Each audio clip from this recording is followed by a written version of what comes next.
Matagumpay na nasabat ng mga tauhan ng Iloilo Maritime Police Station ang isang bangkang pangingisda na nahuling aktwal na nagsasagawa ng iligal na aktibidad sa karagatan ng Ahoy, Iloilo.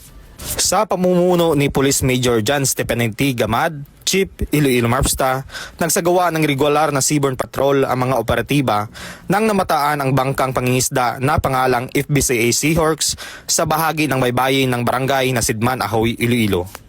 Nahuli sa aktwal na operasyon ang 5 tripulante ng nasabing bangka habang nagsagawa ng paraan ng pangingisda na lokal na kilala bilang likupan. Nang hanapan ng mga kaukulong dokumento ng mga operatiba, bigo ang mga ito na magpakita ng legal na permit o lisensya para sa kanilang pangingisda.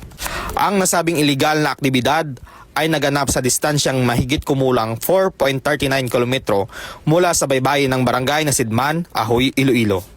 Ang lokasyong ito ay malinaw na sakop ng municipal waters kung kaya't ito ay isang tahasang paglabag sa Section 86 ng Republic Act 10654. Dahil dito nakumpiska ng mga operatiba ang ginamit na bangka, mga lambat at tinatayang mahigit kumulang 24 na kilo ng iba't ibang uri ng isda na nakuha mula sa iligal na operasyon. Sa kasalukuyang nasa ilalim ng kustodiya ng Iloilo Maritime Police Station ang mga nahuling personalidad kasama ang lahat ng mga nakumpiskang ebidensya para sa tamang dokumentasyon at paghahanda sa pagsampa ng kaukulang kasong kriminal.